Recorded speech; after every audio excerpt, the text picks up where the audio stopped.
Hi, everybody. Queen Crystal King in the building. I just want to say good evening to everyone. I wanted to come back and take you through the results of my mammogram today. I remembered to put my shoes on. I remembered to put a jacket on, but the main thing is I remembered to always take God with me wherever I go.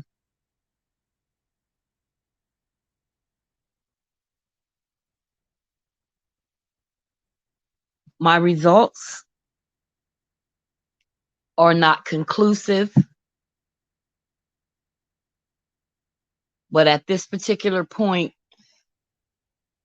what they were able to tell me was that what they saw resembled scar tissue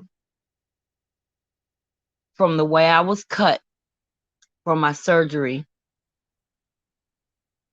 quite a few years ago. I was cut from one side of my breast to the other. So there is a line going straight across the front of my breast. And the surgeon who did that surgery, he had to remove a lot of breast tissue.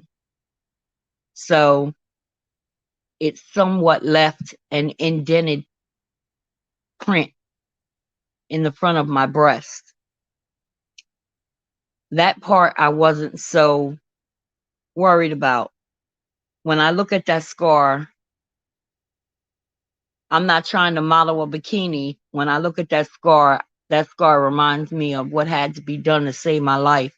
So the scar is not what bothers me. But up under your arm, up under my arm rather, are lymph nodes. And they start from the top of your arm and they go like in a smile face from one side of your arm to the other. And they take out the lymph nodes that are under your arm and they check them to see if they're cancerous. And they were not. And at the first surgery, they were able to remove all of the cancer.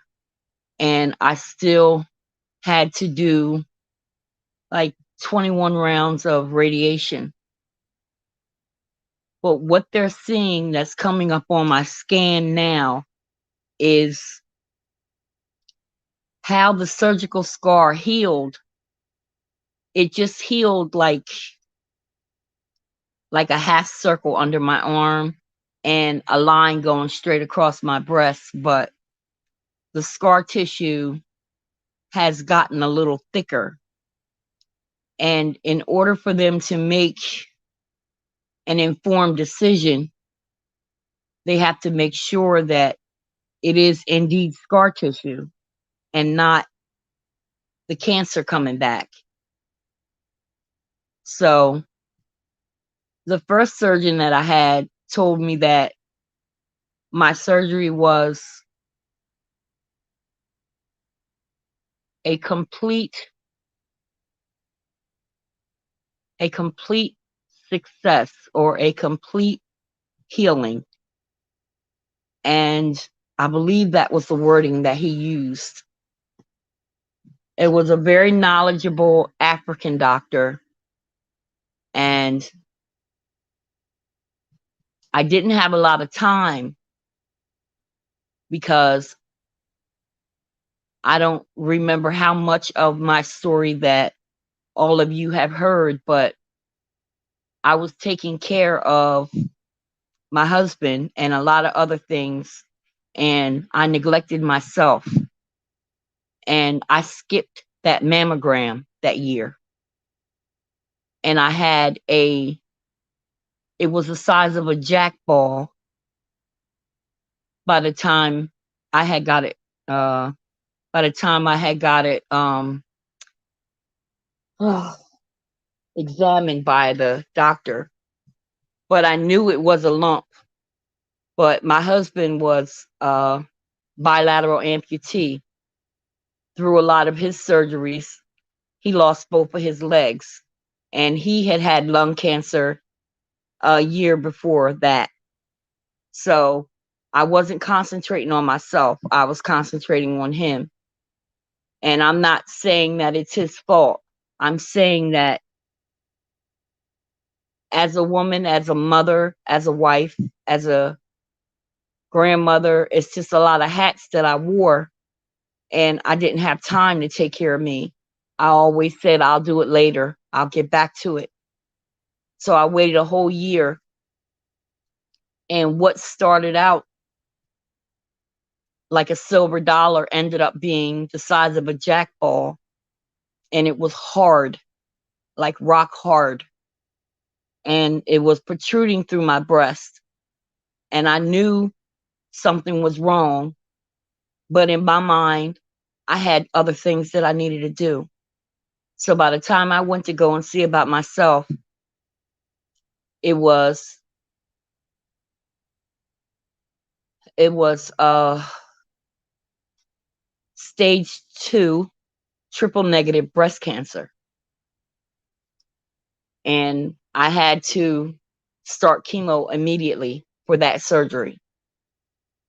And for that surgery, I had to have chemo every 2 weeks, and the chemo took me down to almost under 100 pounds very quickly.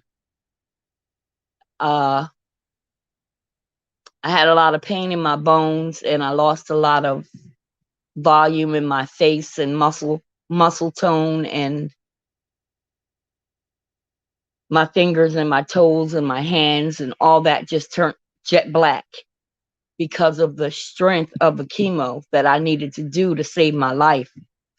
And I said to myself that I was not going to allow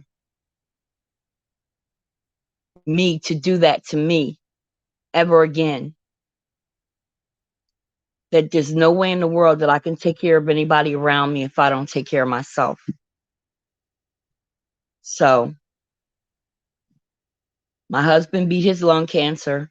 Then I started getting treated for breast cancer, and I beat the breast cancer. Uh, After I had the surgery, I didn't have stitches. What they did was, like I said, they went down in the breast and they scooped out a lot of breast tissue, extra breast tissue.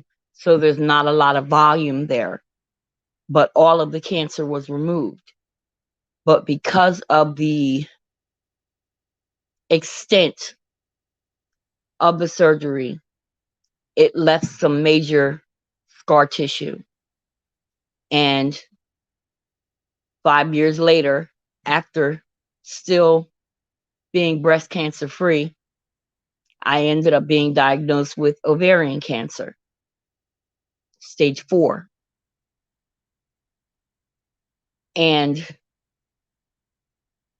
as they were doing my scans, because I said that I'm about to have surgery sometime in May, they noticed that there were masses under my arm and in my breast. And it really did scare me, because I know what it's like for someone to say, you have breast cancer.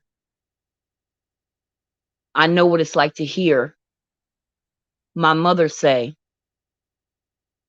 my mother has breast cancer, and that led directly to her death. So yes, I was terrified. And that was the human part of me.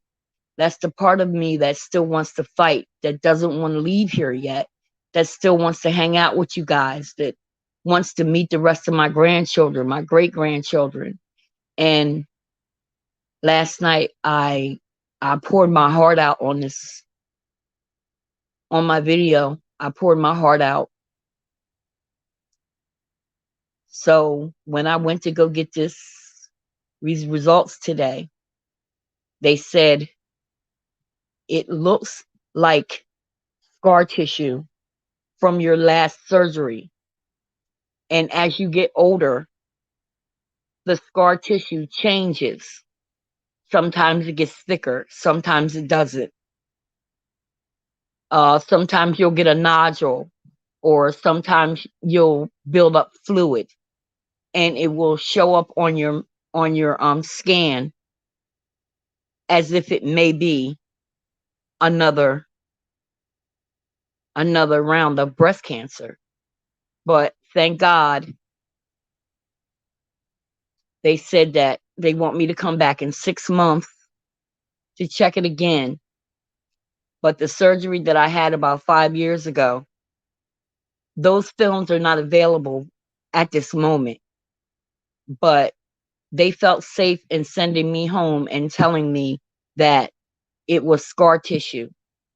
And they're reasonably sure that what they saw was scar tissue and not cancer. A sigh of relief, a big sigh of relief. And I want to tell you guys, if they would have told me that that's what it was, guess what? I would have had to deal with that as well. I would have had to deal with that as well. But at this point right now, God's message to me through those scans today was that it's just the way that I'm healing from that surgery. I'm also a diabetic. And when diabetics have surgery, it's very concerning of how they will heal. Will their sutures stay? Will their glue stay? Will it burst open? Will it not burst open? Would it heal wide open? And I was able to heal closed. And I was also given the option of getting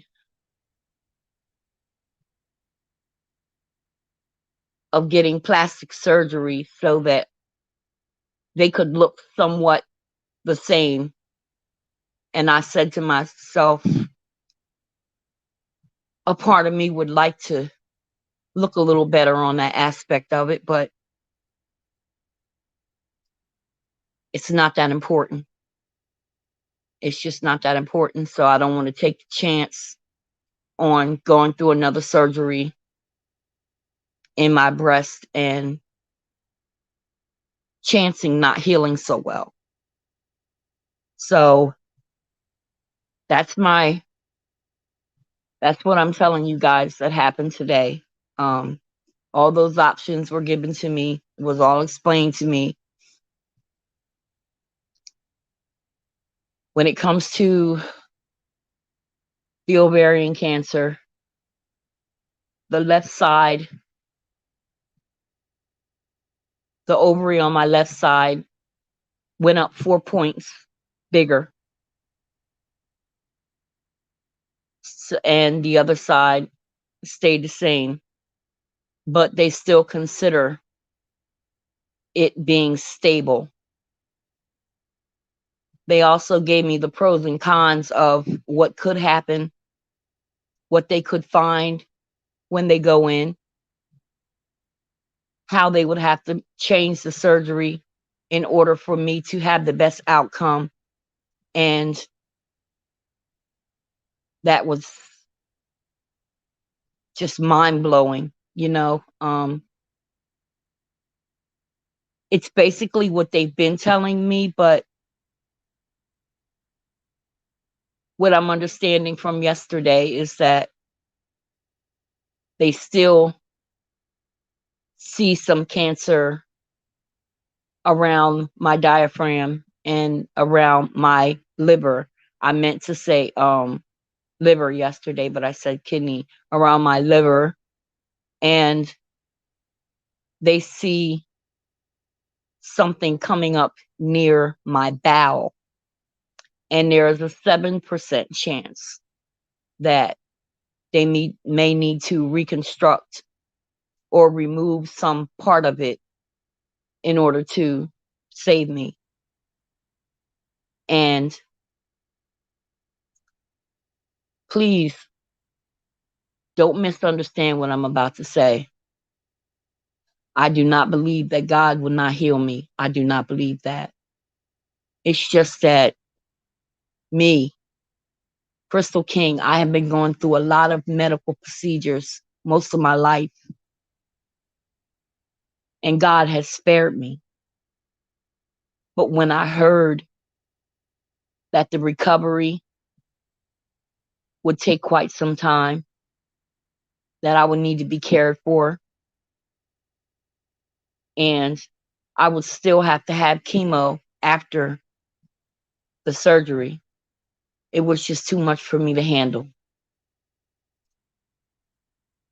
I was able to get a good night's sleep. I was able to talk to my family and my friends, especially my mother. And I was reminded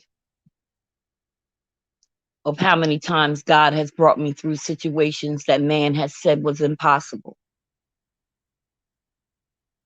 So at this particular time, I'm preparing myself, my family. I have one surgeon. They want another one to come in. And as of today, I think there's going to be 3 of them. I am in the best possible hands. The track record that I have, the hospital that I'm using, and what they've been telling me so far has been on point. When I tell you I have a surgical team, I have a surgical team. And my best friend reminded me of the most important thing, that God is still on the throne. He's still on the throne. So continue to keep me in your prayer. I thank you for listening to me last night and understanding that hearing something like that could possibly shatter the strongest mind and the bravest person. But it's okay. So I'm that type of mother that the decisions that need to be made for me, I'm going to make them while I can make them. And I'm not going to put my children in that position to make any of those decisions for me. I'm not going to put them in a position of poverty. I'll make sure that they're able to do what they need to do and still be able to live their lives. And what I just said is not that I'm being morbid. I'm saying something to someone who's thinking that they have all the time in the world to get their life insurance policy, who's thinking they have all the time in the world to get their mammogram, who's thinking that only females get breast cancer. These are the things that we need to take care of now. It's very hard to look down at a loved one and be faced with a decision that could possibly cost them their life. But it's a lot better to sit down and have a informed decision, conversation with your loved ones, husband, wife, children, mother, father, sons, daughters. Do you want a blood transfusion? Do you not want a blood transfusion? Do you have a living will? Do you know what it is you want done on your behalf? All those things are very important. I dare to talk about them because I haven't heard it. I don't hear people talking about those types of things. But right now, I have to do the responsible thing and make sure that what needs to be done, I have a say in how I want my life, how I want my treatment to go, and that I love them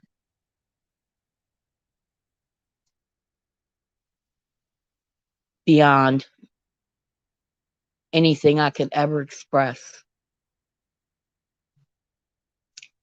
But this is something serious. And when I said that I was going to share this journey with you, I meant it. At some point, I don't think I'm going to be on camera as much because I still have quite a few things to go through. And I don't mind talking as much, but it takes a lot more for me to feel like myself as I see the changes in my face, in my body, and, you know, just maintaining what I need to do to keep my nutrition up. And sometimes it's just hard. It's not that I'm hiding from you. I'll still talk to you. I'll still be there for you. I'll still hang out in the VIP. I just have to pace myself now. Now it's time for me to build my strength because I'm about to face something that's bigger than I've ever faced.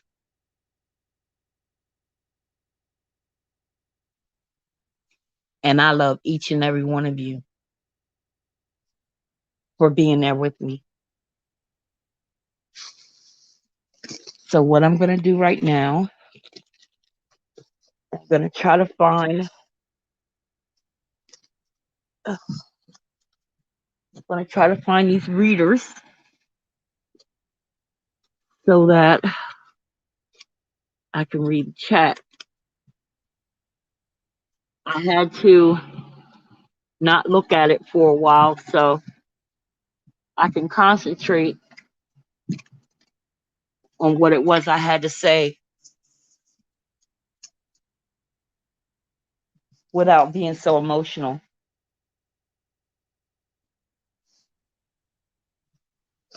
So here it goes. Hey, Watermelon Sugar. Hey, Gail. Hey, Auntie Crystal. How are you doing, love? Okay. Hi, my baby Angela. Yes, Gail. Praise God. Everyone is saying hi to everyone. Hi, Mr. William. Crystal. Hey, love. I'm here. Missed you the other day. Let me tell you something, Mr. William. I'm glad I saw you. You know why? Because when I was in the waiting room and I was waiting for my turn, you know that song that you play for me by Frankie Beverly, Happy Feelings? I played that over and over. So you may have missed me the other day, but you were with me today.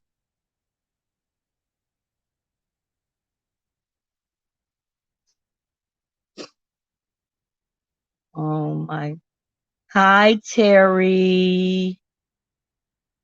Yes, you were with me today, Mr. William. Everybody's saying hey to each other. So praying for healing of her whole body in Jesus' name. Amen. That's the only way we're going to get through. It's through Jesus. That's the only way. Please don't give up, honey. All things are possible. Yes, sir. You're right. Yep, Terry. Keep your faith always.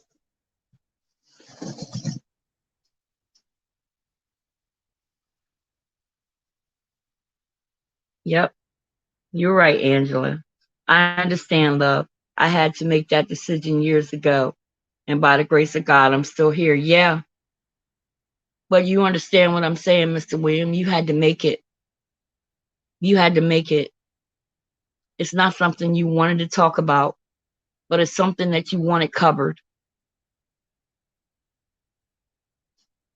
You are beautiful, honey. So don't worry about camera. We all love you. Love you guys too. Auntie Crystal, we love you just the way you are. Keep you in our prayers. Always love you. Angela said, like we said last night, we're still going to be here for you.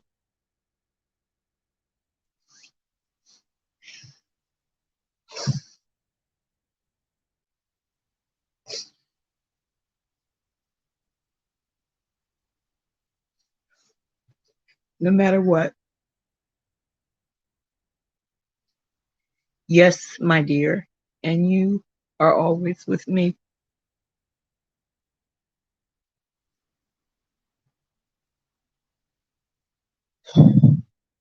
I appreciate this, guys. I do. I appreciate it.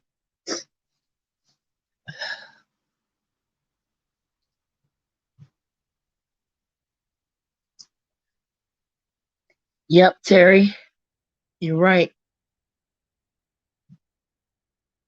You're absolutely right. So I came home and I had a conversation with my mom, and she has Bible study tonight. So I just wanted to make sure that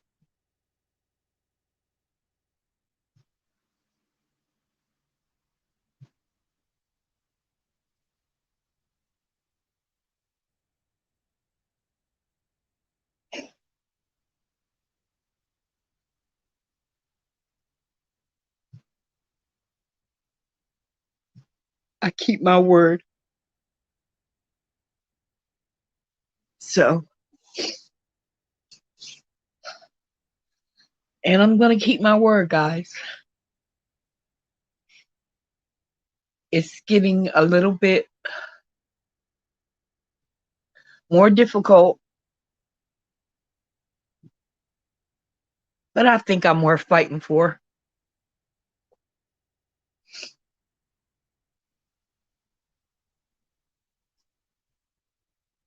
Make sure that you keep up with your health checkups. Find out what your family history is. I have a long history of cancer in my family. You're never too young to find out what your history is. That way, as your name goes on, you have children, you have grandchildren, you have great grandchildren. It'll be easier for them to be helped if you share these things with them so people will know what to look for, what to watch out for.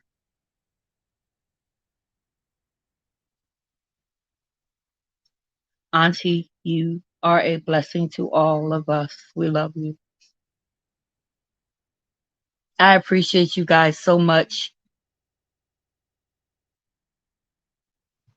Like we got our own little gathering over here. And I do. I get strength from each and every one of you. I do.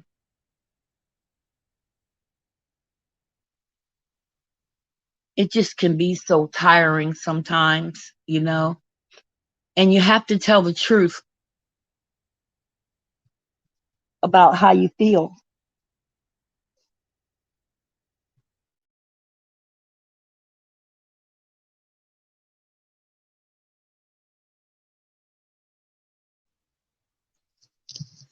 You're hurting. Don't keep saying that you're okay if you're hurting.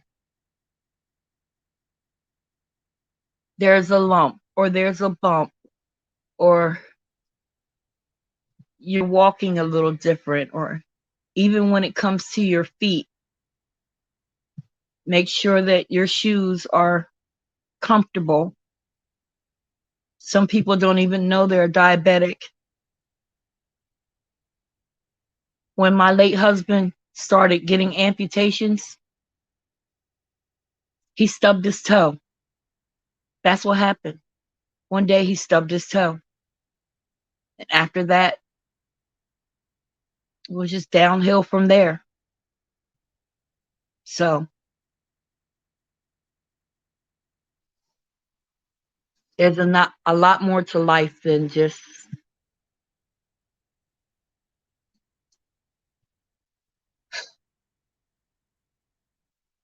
trying to make a lot of money and travel and put people down, or it's just so much more to life than that.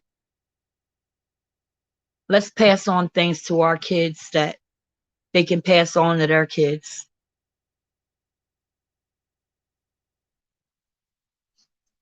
Hey, Lady Detroit. Hey, my darling Crystal. I saw you were live and I just wanted to say I love you and miss you. I have been in the hospital, but I'm coming home. Love you. Love you too, sis. I know what you've been going through too. And I draw strength from you. There are a lot of situations that surround us here on YouTube, but I can focus on what you and I have to focus on.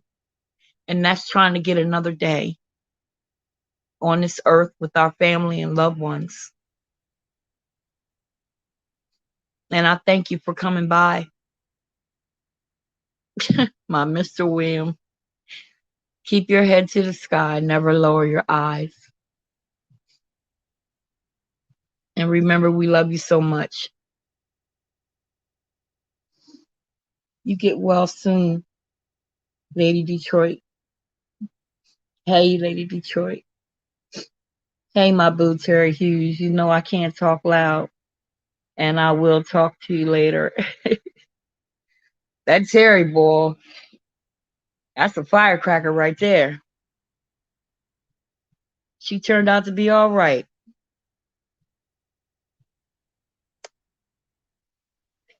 Lady Detroit said, hey, beautiful, at Gail Wallace. I hope you're doing well. Mr. William, I'm going to tell you something, right?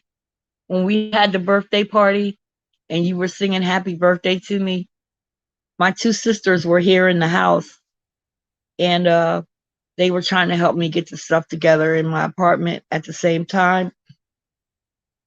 I was trying not to let my eyelash fall off. I was trying not to eat those oxtails as ignorant as I really wanted to. But they heard you singing happy birthday to me, and they just thought it was just really sweet how everybody came together, just to show love. And that was their first time seeing something like that. You're welcome, Terry. You can ride with us. I've always told you that, Terry. You can ride with us. I love at Terry Hughes. Is a beautiful person. I absolutely adore her. That doggone Terry, she gonna give you a run for it now. If you coming to get it, she ain't gonna be no easy win. I'll tell you that.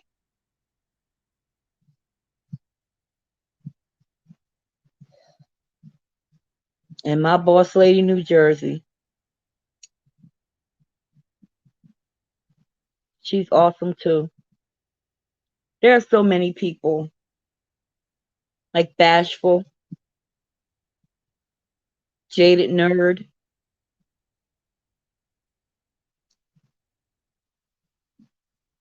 I had to go to the hospital one night because I couldn't manage my pain. And it was really scary because it just kept, the pain level just kept getting higher and higher and higher. And I didn't know what to do. So I went to the ER and I decided I was just going to make an upload. It was at the height of the COVID. And I went to triage and they realized that I was still going through chemo. And my immune system was too compromised to sit out in the ER with everyone else. I had my mask on, but wasn't really thinking because I was in pain. So they had to take me and move me to another part in the family room. And I had to sit back there by myself. And I got really scared. So I made this upload. And I started talking about how I just couldn't manage it. And I hope they don't forget about me back here by myself. I knew God was with me, that I just wasn't allowed to be back there with anyone else. So I had to be physically alone, not spiritually alone. And Jaded Nerd shared my video. Talked about he talked about when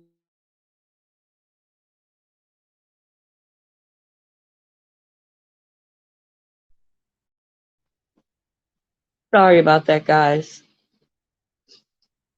He talked about when he got sick and they were reading him his last rites. They had already counted him out to be dead. They didn't expect him to come through it. And he did. And he knew how that felt. And from him sharing my video that day, it gave me the strength to come on here and let you guys know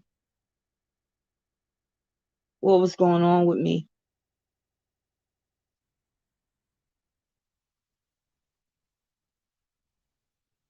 And I've just been so attached to him spiritually because of that.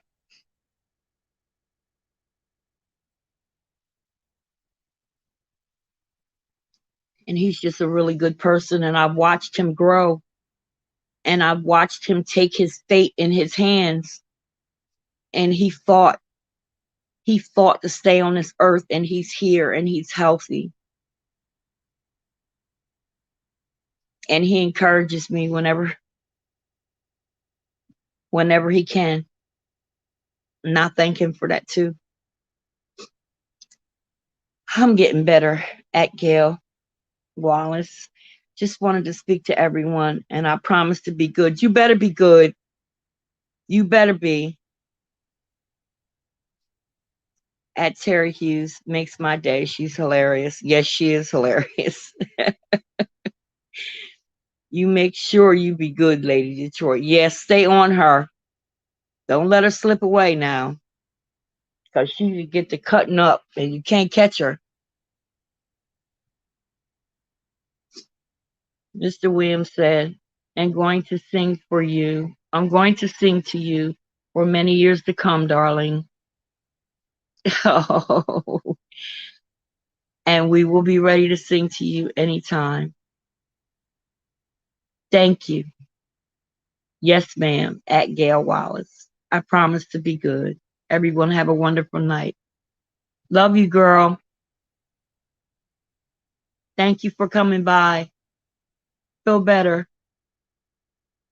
You're not alone. I want to be in your thoughts just as you are in mine. Thank you. Be safe, Lady Detroit. That's another firecracker. Y'all better watch her. Y'all better watch her. Well, I think I'm going to get me a cup of tea. The weirdest thing, the apartment that I moved into, the people who were here before me left their telephone service on. So I couldn't get my telephone service on because we're not even using the same carriers. And the carrier that I have can't touch their phone service because it's not theirs. So I found a way to get a bundle.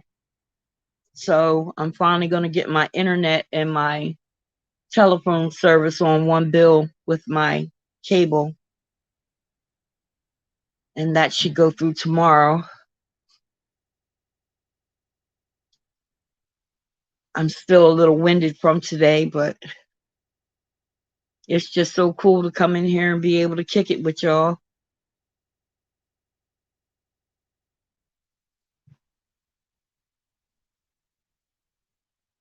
These are the type of things I want to use my platform for. Just healing, relaxing, talking about everyday things, everyday people, real life issues, giving love and showing love.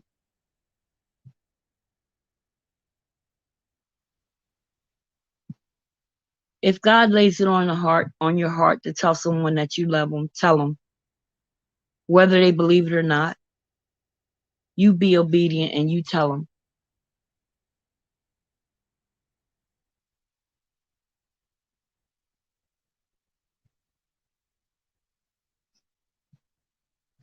I gotta cut it short tonight, guys.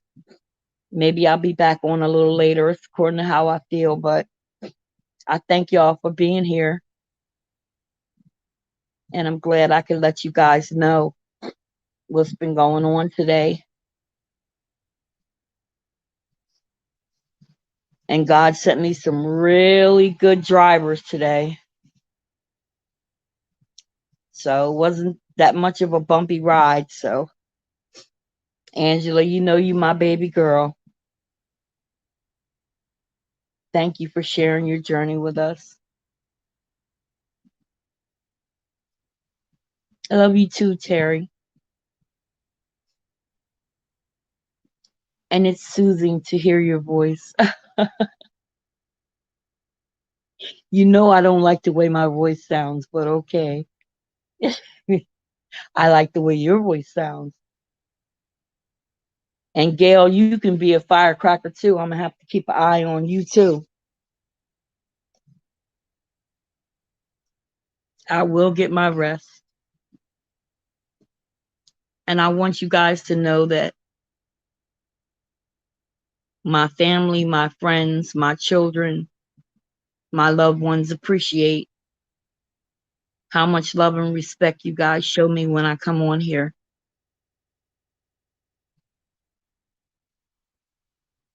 Thank you. Hopefully I can hang out later on tonight, but if not, you guys have a good night. Thank you, Terry.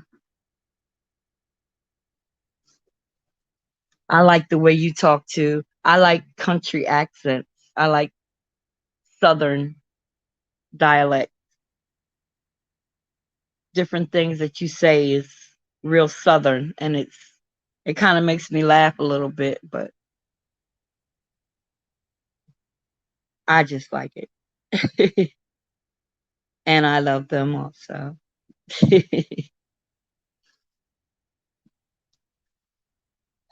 Okay, everybody. I'll talk to you guys later. And thanks again for being here. Love, peace, and chicken grease.